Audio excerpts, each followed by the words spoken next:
Rob McCoy, Turning Point's faith co-chair, good friend of Charlie Kirk and Charlie Kirk's pastor. He just got back from South Korea. Pastor, welcome back. How are you? I'm good, Glenn, and I think you're a likable character.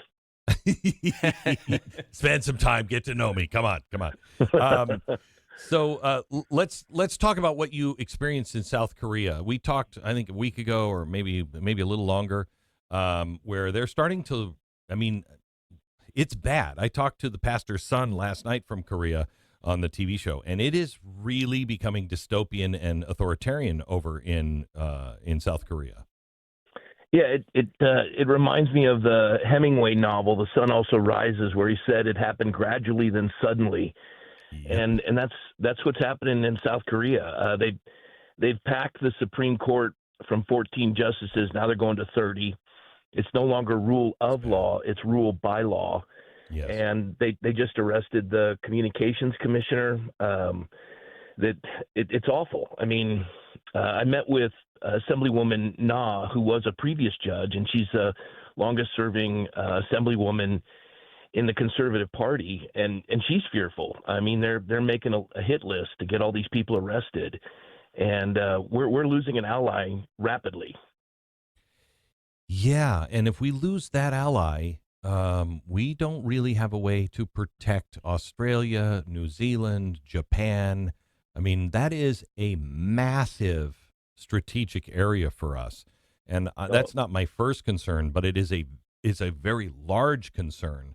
My first concern is what's happening over there is happening to all of the Western world. They just are a little further ahead than it's seemingly everybody else. Yeah, exactly. I mean, the Chinese.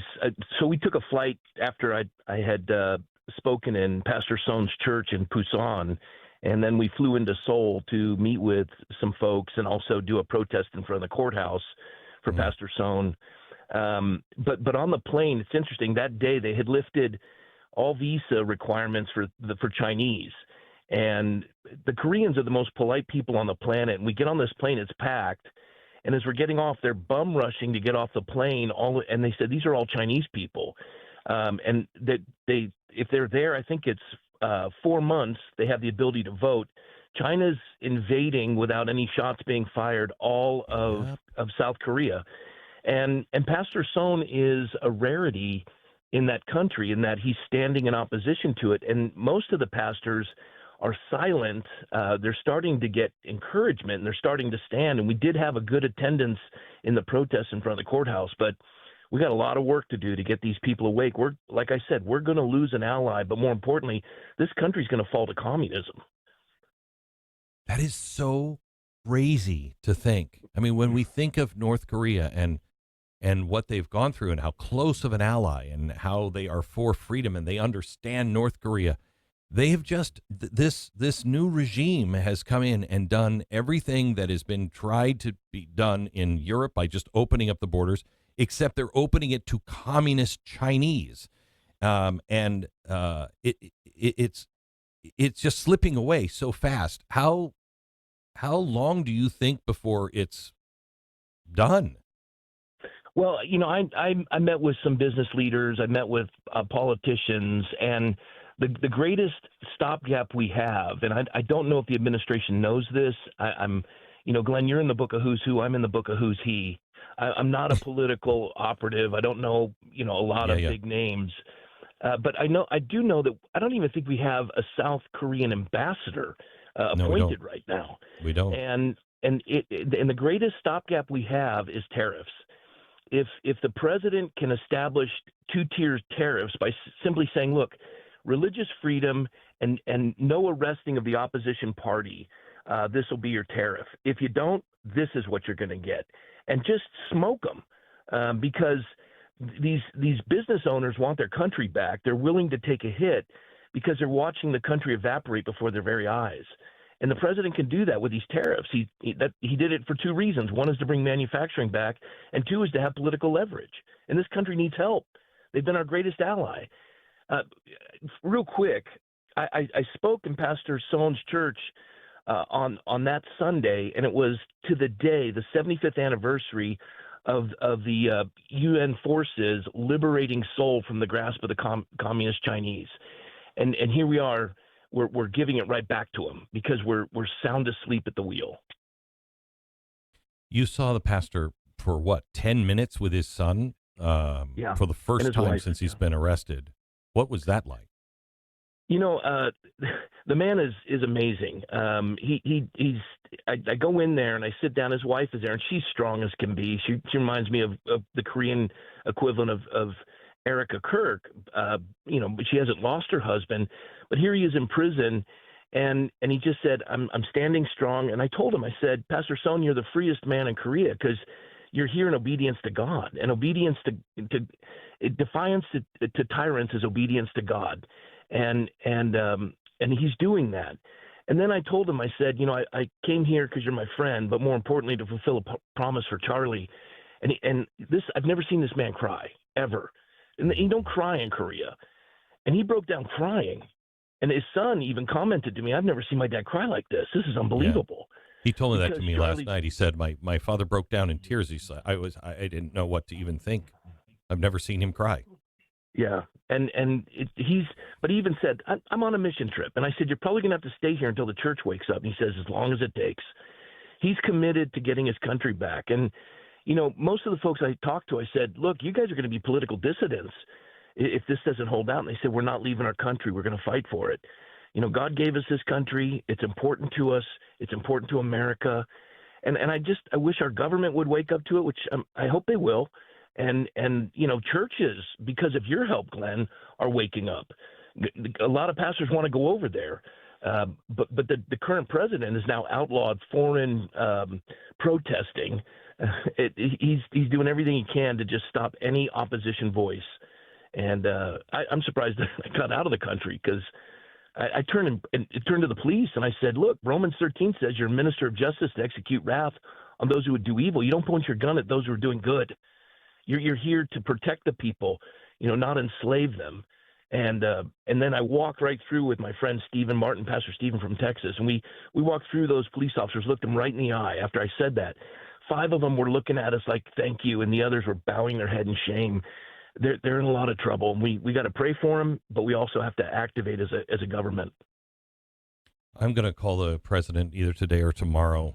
Rob, would you just write a note to me and tell me exactly what you need him to hear, and I will pass it on to him. I will do exactly that, Glenn. Yeah. How can we help? Well, first of all, Glenn, I just want to commend you and your entire audience. You have been the pebble in the pond, and the ripples are going out. And there, the definition of a friend is when the whole world goes out, they come in. You're that friend, and you have created this stir. So I would say to all of your radio audience, any connection you have in your circle of influence, get this out. Most of the pastors I'm talking to, they're saying the same. We didn't know. We just didn't know. Well, it's catching on, and it is like wildfire. And we know what those are out here in California. And you're starting a fire, and I'm grateful for it. And it's happening it's happening so fast. I mean, when you think of South Korea, you don't think of it being a country that is about to be taken by the Chinese. That's about to go communist, and it's already gone authoritarian. I mean, the things that they have done now, they are just arresting anyone who is a conservative. They're just arresting them and throwing them in jail. They're dismantling everything. As you said, I mean, I talked to Alan Dershowitz about, the rise and fall of democracies. And he said, the last thing, and this is the knockout punch, is they change the Supreme Court, and they usually end up, doubling the size of it or whatever. He said, when they do that, you no longer have the rule of law. And as you started with, they've just done that. I mean, it's so bad for the West, so bad. Yeah, just to give Americans an idea, especially conservative Americans. We went through the Biden administration. Imagine Kamala winning and getting the House and the Senate by filibuster-proof majority, packing the Supreme Court. That's where we are today. They would be suppressing religious freedom. They're silencing opposition voice. They would have put President Trump in jail for 700 years. They would have imprisoned his family. That anyone who stood with him, they'd be in prison. Just what we went through, just imagine it exponential, and that's where Korea is right now. Your sign of hope from over Well, there.